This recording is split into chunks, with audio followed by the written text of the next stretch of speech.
बहन कुमारी मायावती जी से अनुरोध है कि वो आए और जनसभा को संबोधित करें। परम आदरणीय बहन जी। चुनावी जनसभा में इकट्ठा हुए बीएसपी के सभी छोटे बड़े पदाधिकारियों एवं कार्यकर्तागण, आज आप लोग उत्तर प्रदेश में विधानसभा के लिए हो रहे आम चुनाव में कोरोना नियमों का पालन करते हुए अपनी पार्टी के अयोध्या मंडल के उम्मीदवारों के समर्थन में मुझे सुनने के लिए यहाँ लाखों लाखों की संख्या में इकट्ठा हुए हैं, तो उसके लिए मैं आप सभी लोगों का हार्दिक दिल से आभार प्रकट करती हूँ। और अब मैं सबसे पहले अपनी पार्टी के संबंध में ये कहना चाहूंगी कि हमारी पार्टी ये चुनाव उत्तर प्रदेश की सभी विधानसभा की सीटों पर अकेले अपने बलबूते पर ही पूरी तैयारी व दमदारी के साथ यहाँ सन 2007 की तरह ही फिर से अपनी पार्टी की पूर्ण बहुमत की सरकार बनाने के लिए लड़ रही है, ताकि आपको वर्तमान में भाजपा के चल रहे जातिवादी, संकीर्ण, अहंकारी व तानाशाही वाले शासन से मुक्ति मिल सके। इसके साथ ही हमारी पार्टी ने पूर्व की तरह इस चुनाव में भी बीएसपी से जुड़ने की तादाद को ध्यान में रखकर फिर उसी अनुपात में ही यहाँ सर्व समाज के लोगों को टिकट भी दिए हैं। और अब इस चुनाव में आप लोगों को अपना वोट कांग्रेस, बीजेपी, सपा व अन्य विरोधी पार्टियों को न देकर केवल अपनी एकमात्र हितैषी पार्टी बीएसपी को ही देना क्यों जरूरी है, इसे आप लोगों को समझना होगा। हालांकि इस संदर्भ में आप लोगों को ये मालूम है कि आजादी के बाद शुरू में काफी लंबे समय तक केंद्र व उत्तर प्रदेश सहित देश के अधिकांश राज्यों में भी कांग्रेस पार्टी की ही अकेले यहाँ सरकारें रही हैं, किंतु इनकी गलत नीतियों व गलत कार्य प्रणाली की वजह से ही अब ये पार्टी केंद्र व काफी राज्यों के साथ साथ यहाँ उत्तर प्रदेश की सत्ता से भी बाहर हो चुकी है। इसके साथ ही ये पार्टी जबरदस्त जातिवादी होने के कारण शुरू से ही हर मामले में खासकर यहाँ दलित, आदिवासी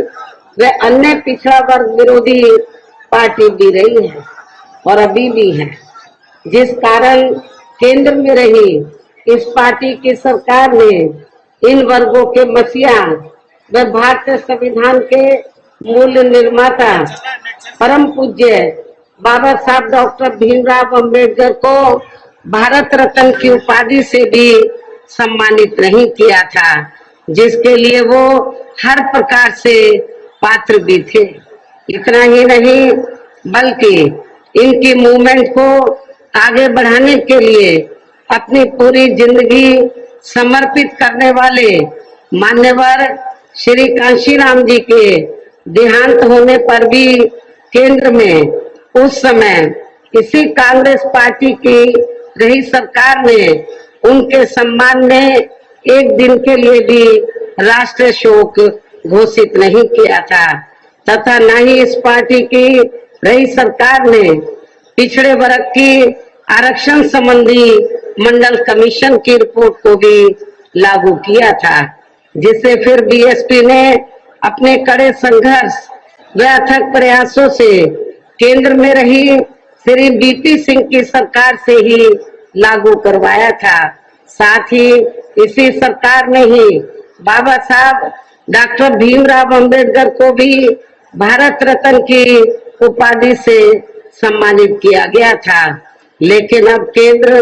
व अधिकांश राज्यों की भी सत्ता से बाहर होने पर यही कांग्रेस पार्टी खासकर दलितों, आदिवासियों व अन्य पिछड़े वर्गों के वोटों की खातिर आए दिन किस्म किस्म की नाटकबाजी करती रहती है, जबकि इन वर्गों के व अन्य और मामलों में भी इस पार्टी की सच्चाई तो ये है कि कांग्रेस पार्टी जब सत्ता में आसीन होती है और इनके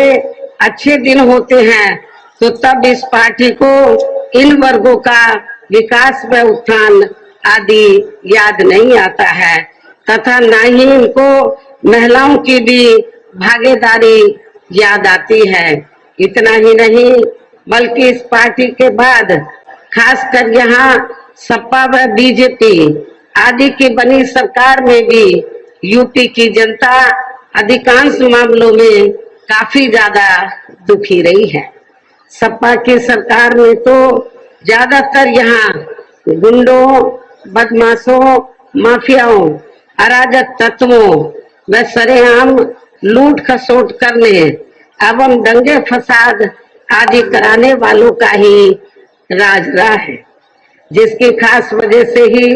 इस सरकार में हमेशा यहाँ तनाव की स्थिति बनी रही है। प्रदेश में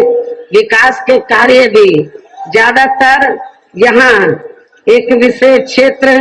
व एक विशेष समुदाय के लोगों तक ही सीमित होकर रह गए हैं। खासकर दलितों एवं अति पिछड़े वर्गों के तथा इनके संतों, गुरुओं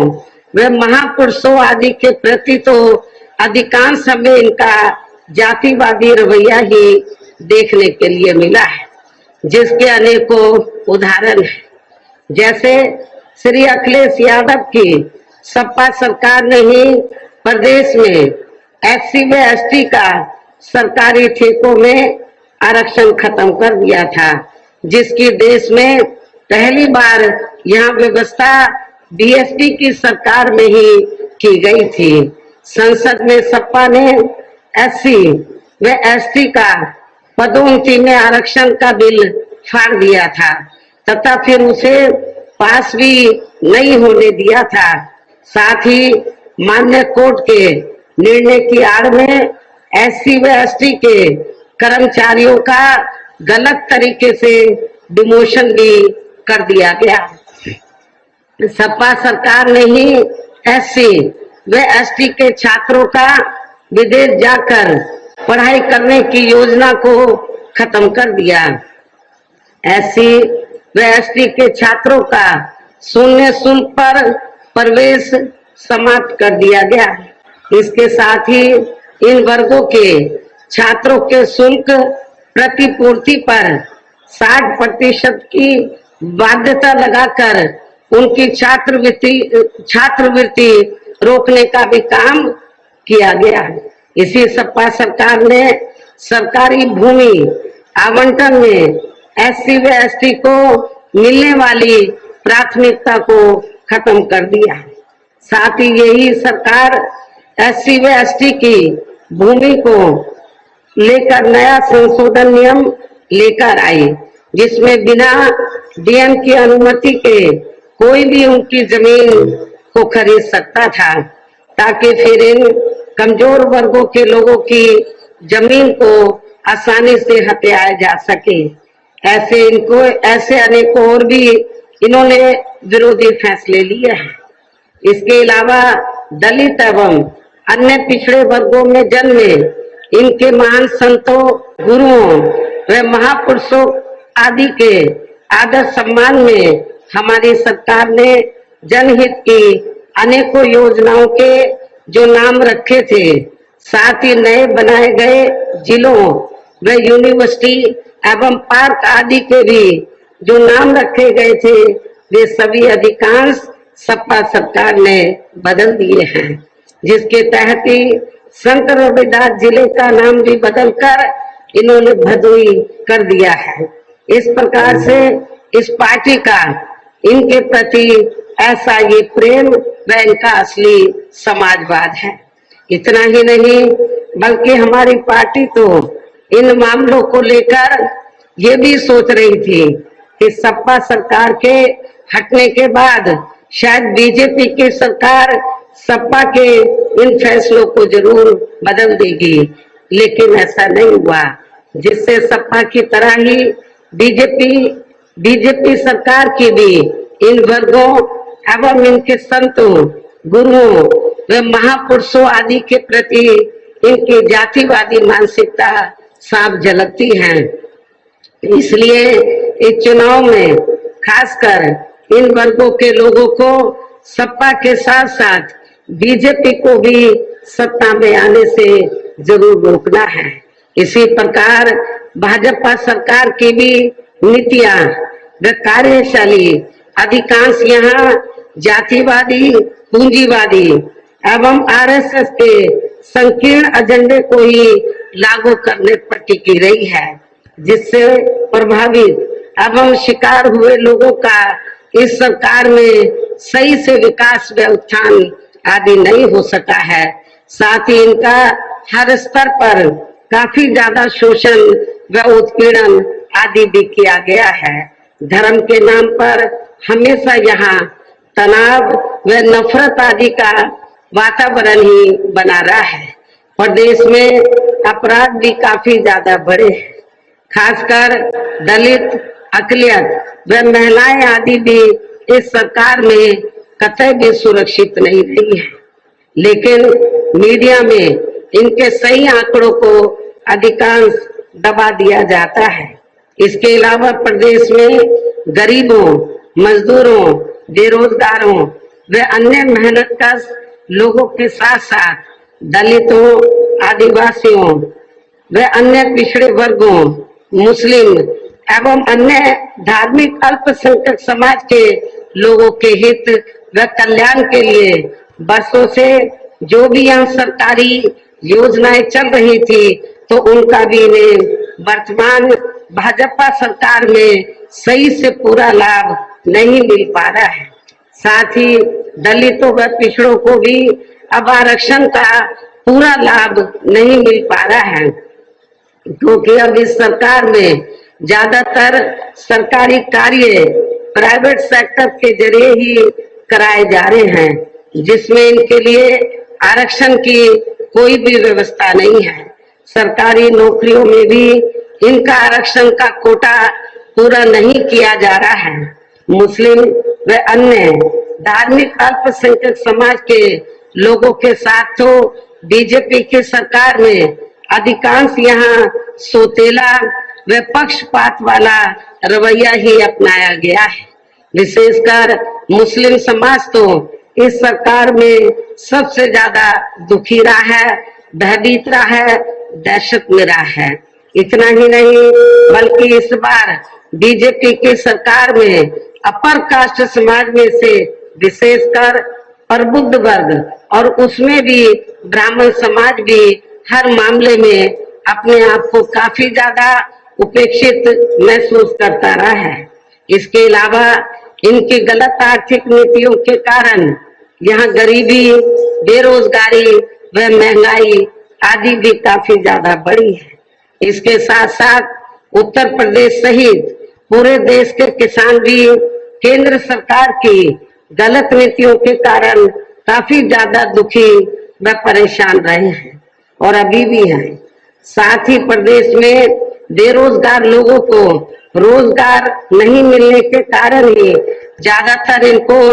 इस सरकार में पलायन भी करना पड़ा है। आप लोगों को मालूम है, आजादी के बाद यहाँ यूपी में चाहे कांग्रेस सत्ता में रही हो या सपा, बीजेपी या अन्य कोई और पार्टी, लेकिन इनकी सरकारों में यहाँ पर जो बेरोजगार लोग हैं, नवयुवक हैं, उनको रोटी रोजी के साधन नहीं मिले, जिसके कारण ये लोग बड़े पैमाने पर रोटी रोजी की तलाश में दूसरे राज्यों के बड़े बड़े नगरों, महानगरों में तो रोटी रोजी के लिए पलायन करके चले गए। लेकिन आप लोगों को ये भी मालूम है कि जब बीएसपी के नेतृत्व में 4 बार यहाँ सरकार बनी तो बीएसपी की पहली ये सरकार थी जिस सरकार ने यहाँ गरीब बेरोजगार लोगों को पलायन नहीं करना पड़ा, बल्कि जो पलायन करके चले गए थे वो भी बड़े पैमाने पर अपने यूपी वापस आ गए थे। इसलिए मैं आप लोगों को ये विश्वास दिलाना चाहती हूँ, जब इस बार 5वीं बार बीएसपी की सरकार बनेगी तो आप लोगों को रोटी रोजी के साधन प्राथमिकता के आधार पर दिए जाएंगे ताकि आप लोगों को पलायन ना करना पड़े। इस प्रकार से इन सभी विरोधी पार्टियों की रही सरकारों में शुरू से ही यहाँ यूपी की जनता काफी ज्यादा दुखी व परेशान रही है। विशेषकर कोरोना महामारी के दौरान तो इन सभी की हालत और भी ज्यादा खराब हो गई है। ऐसे में इन सभी विरोधी पार्टियों की रही सरकारों से निजात पाने के लिए अभी चुनाव में यहाँ प्रदेश की जनता को अपनी एकमात्र हितैषी पार्टी बहुजन समाज पार्टी की ही सरकार बनाना बहुत जरूरी है, जिसने अपने चारों रहे शासन काल के दौरान बिना पक्षपात व भेदभाव आदि के यहाँ कमजोर एवं उपेक्षित वर्गों के लोगों के साथ साथ सर्व समाज में से गरीबों, मजदूरों, बेरोजगारों, किसानों, व्यापारियों, कर्मचारियों एवं अन्य मेहनतकश लोगों के साथ ही युवाओं, छात्रों, महिलाओं व बुजुर्गों आदि के भी विकास एवं उत्थान के लिए अनेकों ऐतिहासिक व महत्वपूर्ण कार्य किए हैं और इस बार सरकार बनने पर वो सभी कार्य फिर से शुरू किए जाएंगे। इसके अलावा बीएसपी की रही सरकार में दलित एवं अन्य पिछड़े वर्गों में जन्मे अपने महान संतों, गुरुओं व महापुरुषों आदि को भी विभिन्न रूपों में पूरा आदर सम्मान दिया गया है और आगे भी इनके सम्मान में कोई भी कमी आने नहीं दी जाएगी। प्रदेश में विशेषकर गरीबी एवं बेरोजगारी आदि को दूर करने के लिए इस बार भी जरूरी कदम उठाए जाएंगे और ये हमारी सरकार की प्राथमिकता होगी ताकि लोगों को यहाँ रोटी रोजी के साधन मिल सके। साथ ही किसानों को भी किसी भी मामले में निराश नहीं होने दिया जाएगा। इसके अलावा आपके अयोध्या मंडल की जो भी यहाँ स्थानीय समस्याएं होंगी तो उन्हें भी दूर करने का पूरा प्रयास किया जाएगा। खासकर अम्बेडकर नगर जिले की तरफ प्राथमिकता के आधार पर फिर से ध्यान दिया जाएगा। वैसे तो पूरे मंडल में हमारी सरकार पूरा ध्यान देगी, लेकिन अम्बेडकर नगर जिले के लोगों का विशेष ध्यान दिया जाएगा क्योंकि मेरा विशेष लगाव भी है। यहाँ से आप लोगों ने मुझे मेंबर पार्लियामेंट बनाकर भेजा, आपका अधिकार भी बनता है, इसलिए आपके जिले की तरफ हर मामले में प्राथमिकता के आधार पर पूरा ध्यान पूर्व की तरह ही दिया जाएगा। इसके साथ साथ केंद्र व यूपी सरकार के भी विवादित नियमों व कानूनों को यहाँ लागू नहीं होने दिया जाएगा। इसके साथ ही बीएसपी की सरकार बनने पर यहाँ बीजेपी व सपा आदि के शासन काल की तरह कानून व्यवस्था को किसी भी कीमत पर खराब व लचर नहीं होने दिया जाएगा तथा हर स्तर पर यहाँ कानून द्वारा कानून का राज ही कायम किया जाएगा। जाति व धर्म के आधार पर यहाँ लोगों का किसी भी प्रकार से शोषण व उत्पीड़न आदि नहीं होने दिया जाएगा, जैसा कि वर्तमान भाजपा सरकार में हो रहा है। खासकर कानून व्यवस्था को बेहतरीन बनाने के लिए विशेष अभियान के तहत व दलगत राजनीति से ऊपर उठकर यहाँ गुंडों, बदमाशों, माफियाओं व अन्य आपराधिक एवं अराजक तत्वों को भी जेल की सलाखों के अंदर भेजा जाएगा, जहां मेरी सरकार में इनकी जेल के बाहर नहीं बल्कि जेल के अंदर ही सही जगह होती है। इतना ही नहीं बल्कि वर्तमान भाजपा सरकार ने जाति, धर्म व राजनीतिक द्वेष की भावना के तहत जिन लोगों को खासकर धरना प्रदर्शन आदि के नाम पर जबरदस्ती गलत धाराओं में फंसा के उन पर अनेकों केस चलाए हुए हैं, तो उन मामलों की भी सही से जांच करा के उनके केस भी खत्म कर दिए जाएंगे। इसके साथ साथ प्रदेश में खासकर शिक्षा के क्षेत्र में व अन्य और विभागों के भी कर्मचारी जो आए दिन अपनी मांगों को लेकर धरना प्रदर्शन एवं हड़ताल आदि करते रहते हैं, तो उन सभी मामलों को निपटाने के लिए एक आयोग का गठन किया जाएगा और उनकी सही मांगों को मान लिया जाएगा, जिसमें कर्मचारियों की पुरानी पेंशन योजना को भी लागू करने का मामला शामिल है। पुरानी पेंशन योजना को ही मेरी सरकार में लागू किया जाएगा।